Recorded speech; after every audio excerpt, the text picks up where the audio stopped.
Estamos de vuelta, faltan 16 minutos para las 8. En la línea el ministro de Hacienda, Mario Marcel. Ministro, ¿cómo le va? Bienvenido, buenos días. Buenos días, Juan Manuel. Hola, Buenos días, Connie. ¿Cómo Y a está? los auditores y auditoras de Radio Infinita. Ministro, ayer el presidente Gabriel Boric lo citó textualmente a usted con esta idea, ¿verdad?, de que la inflexión de la economía ya se está produciendo. Un punto de inflexión marca un antes y un después, en definitiva. Hagámonos cargo un poquitito del antes, porque el mandatario también hizo un recorrido, ¿verdad?, de cómo se recibió la economía y cuáles fueron los pasos que se dieron efectivamente para llegar a este punto de inflexión. ¿Cuál era exactamente el estado de esa economía y cuánto, y aquí le quiero meter una variable un poquitito más política, cuánto de esta reflexión sobre el diagnóstico equivocado, sobre la idea de reunir las miradas del presente con las miradas del pasado, etcétera, importaron para que efectivamente se encarrilara la cosa y llegáramos a este punto de inflexión?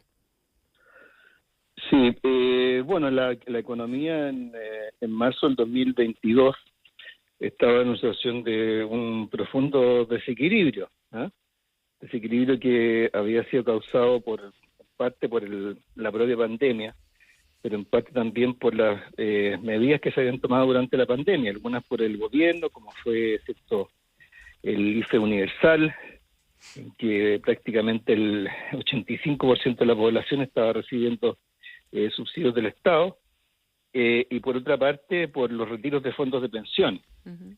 Esas dos cosas en conjunto, los tres retiros más las transferencias del Estado, significaron inyectar 35% del producto en la liquidez de las familias. Y eso generó una explosión del consumo. Tuvimos el consumo durable 50% por arriba de la situación previa a la pandemia. Significó presiones inflacionarias. La inflación en marzo del 2022 ya estaba llegando a los 2 dígitos y siguió todavía hasta agosto de ese año, hasta que llegó al 14%. Teníamos un gran desequilibrio en la cuenta corriente de balance de pago, que llegó hasta 10% del producto, cuando históricamente era 3,5%. Y además teníamos el mercado de capitales con profundas dificultades, con el mercado de renta fija prácticamente paralizado como efecto de los retiros de fondos de pensiones. Y además de todo eso, habíamos tenido en el 2021 un déficit estructural fiscal de 11% del producto. O sea, hoy día discutimos, ¿cierto?, si bajamos medio punto más, medio punto menos. En aquel entonces era 11% del producto. Entonces todo eso obviamente tenía que ordenarse para que la economía pudiera volver a crecer de manera sostenible, y eso fue lo que nos ocupó todo el 2022, el 2023, y finalmente empezamos a ver ya crecimiento desde fines del 2023, especialmente el 2024, con la cifra de 2,4 y 2,6%. Así que, por supuesto, hubo muchas cosas de las cuales hubo que hacerse cargo. Nosotros no nos quejamos en ese momento, nos dedicamos a trabajar y a sacar las cosas adelante. El presidente decía que la economía chilena va a crecer más los años que vienen y se preguntaba si ha sido suficiente el crecimiento. Obviamente que no, ¿verdad? Pero se ha crecido tanto como era posible en el contexto que enfrentamos, que es este que usted estaba describiendo. Pero también es verdad que el crecimiento no era necesariamente una de las prioridades de esta administración al momento de llegar, o del sector político al que representaba el presidente. El nombramiento suyo puede haber sido una señal en una dirección distinta. Siempre se ha hablado del ministro Marcel como el adulto a cargo desde el día número 1, digamos. Aquí es donde quiero que usted inyecte un poquitito de esa reflexión más política, de en qué momento pasa el crecimiento ya como convicción programática a ser parte esencial, tal y como se lo escuchamos ayer al presidente en su cuenta pública. Sí, bueno, yo lo he señalado muchas veces que el tema del crecimiento prácticamente no aparecía en el programa de gobierno. Uh-huh. Había muchos temas ligados con equidad, derechos universales, pero muy poco sobre crecimiento, o prácticamente nada. Porque en buena medida creo que se reflejaba un cierto mito que hay en la izquierda chilena, que es la idea de que el país es tan rico y ofrece tantas oportunidades que la inversión va a ocurrir igual, independientemente de lo que se hagan las políticas públicas. Eso tiene un espejo del lado de la derecha, que cuando se piensa que solo por ser gobiernos de derecha los mercados les van a dar los van a favorecer, cosa que en estos días estamos descubriendo en el caso de Estados Unidos, que no es así, como ya lo hicimos antes con el Reino Unido. ¿Y en qué momento ocurrió eso? Bueno, yo diría muy al comienzo, cuando el presidente me ofreció este cargo. Nosotros conversamos mucho, conversamos durante 2 días, tuvimos conversaciones largas sobre estos temas, y estos temas de crecimiento, de la necesidad de respetar los equilibrios macroeconómicos, de recuperar la responsabilidad fiscal, todo eso apareció en esa conversación. Por supuesto que tardó en trasladarse a la coalición, demoró en verse, pero en esa conversación claramente el presidente expresó que esas cosas sí le importaban. Y en eso el presidente ha ejercido mucho liderazgo en términos de cómo ha ido ajustándose la agenda de gobierno, cómo han ido cambiando las prioridades. Y eso en buena medida lo vimos reflejado en la cuenta pública de ayer, porque el presidente Boric, yo creo el presidente que ha sido más transparente en términos de hacer autocrítica, de reconocer cambios en la agenda, pese a que no ha sido, por supuesto, el único gobierno que ha tenido problemas o que ha hecho cambios en su agenda. Ministro, cuando se habla de este punto de inflexión hacia adelante, ¿qué debería uno considerar? Primero, así como un elemento que pueda detectar fácilmente ese punto de inflexión, y segundo, ¿qué significa hacia adelante ese punto de inflexión? Claro. Mire, ¿por qué yo planteo este tema del punto de inflexión? Porque nos hemos pasado 103 años o más, porque esto se remonta más atrás, discutiendo sobre esto de que la economía no puede crecer más del 2%. 1,8% de hecho estima el Banco Central como crecimiento tendencial.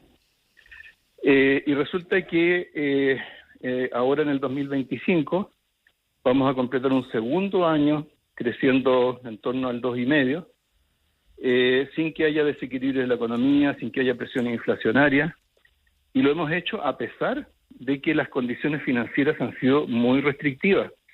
El crédito, excepto en la economía, el crédito bancario, está estancado hace 4 años. Las tasas de interés son mucho más altas que las que eran antes de la pandemia. Eso frena la economía, ¿no? Tiene, en fin, varias causas, pero en el fondo lo que quiero decir es que con condiciones financieras un poco más favorables probablemente podemos pasar del 2,5% hacia arriba. Por otra parte, lo otro que es bien que hace notar este tema de la inflexión es cómo ha cambiado el stock de proyectos de inversión que van avanzando, sobre los cuales ya hay decisiones de las empresas. Ahora en el último trimestre, en marzo, el catastro de la Corporación de Bienes de Capital dio para el cuatrienio 2025-2028 la cifra más alta de proyectos de inversión en 10 años. Y en el caso de las finanzas públicas, ya desde el tercer trimestre del año pasado, también estamos viendo también una recuperación de los ingresos, estamos viendo un comportamiento bastante más moderado de los gastos, y llevamos la deuda pública estabilizada en 41,7% del producto durante 5 trimestres seguidos. Entonces, todos estos factores que decían no podemos crecer más, que indicaban que no había inversión, que la inversión estaba estancada, todo eso hoy día está mostrando muchas señales de dinamismo, y a eso yo le llamo inflexión, que por supuesto, si se materializa plenamente, dependerá de las políticas que se sigan hacia adelante. ¿Ministro? Pero ya lo vamos a ver este año, lo vamos a ver porque pese a todas las preocupaciones que genera la situación externa, vamos a crecer en torno al 2,5%. O sea, en el fondo ese PCA creo que también ayuda a ponderar el valor de estas cifras. Yo sé que, por supuesto, todos quisiéramos crecer más de 2,5%.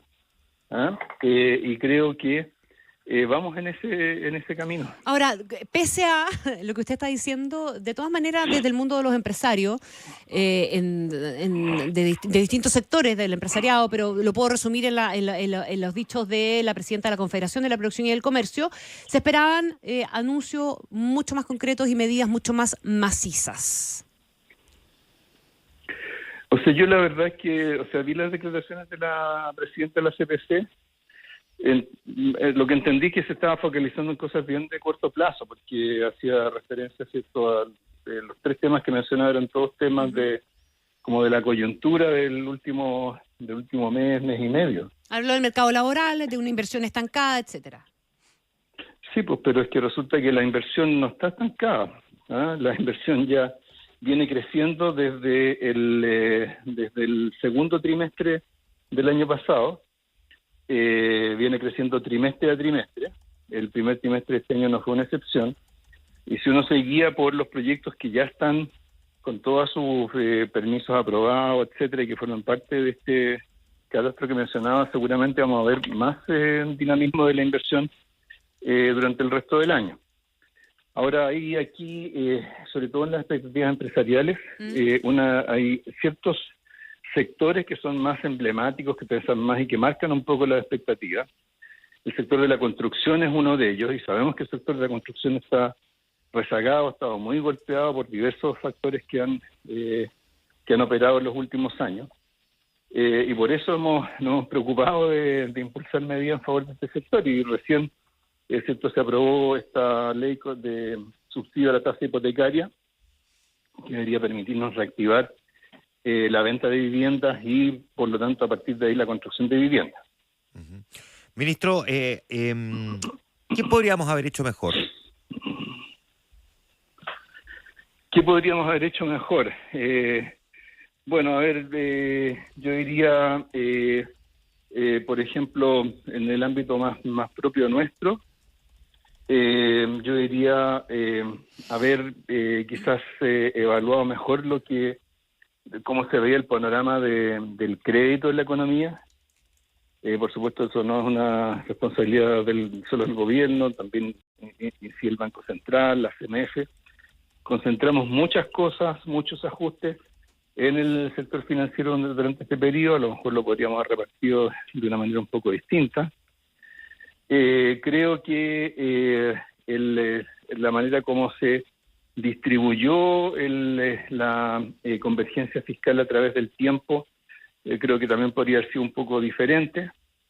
Es decir, después del gran ajuste que tuvimos en el 2022 con esa caída del gasto de 23%, creo que quizás podríamos haber tenido un 2023 un poquito menos expansivo de lo que fue, pero son cosas que son más bien en el margen, ¿ah? Yo en general soy bastante autocrítico, ¿ah? Y ahí, en fin, uno va identificando cosas que le gustaría haber detectado en su momento, pero yo diría que en términos del orden de las cosas, y lo he dicho en estos días Vittorio Corvo a propósito de la situación externa, afortunadamente hicimos las tareas a tiempo, ¿eh? Ahora, claro, lo que pasa es que cuando uno hace las tareas a tiempo, a veces no se nota tanto, ¿eh? Yo era buen alumno en el colegio y mis papás nunca me felicitaban por hacer las tareas porque suponían que las tenía que hacer. Pero yo creo que eso vale mucho en una coyuntura sobre todo como la actual. Ministro, cortito, usted ha sido bien activo en el tema de las licencias médicas, de la detección que ha hecho la Contraloría, ¿verdad? De esta primera oleada de 25.000 casos y probablemente se vengan más. ¿Hay una oportunidad política de hacer un cambio más allá de los cambios que se venían hechos? Primero, y por dónde espera usted que vaya ese cambio, esa oportunidad política? Y segundo, ¿ha calculado cuánta plata se puede ahorrar el fisco si esto se normaliza, se arregla? Sí, mire, actualmente el Estado se gasta en licencias del orden de 2.000 millones de dólares. Esas licencias no son solamente las que toman los funcionarios públicos, también es cierto lo que toman los trabajadores del sector privado. Uh-huh. Y en esto sabemos que hay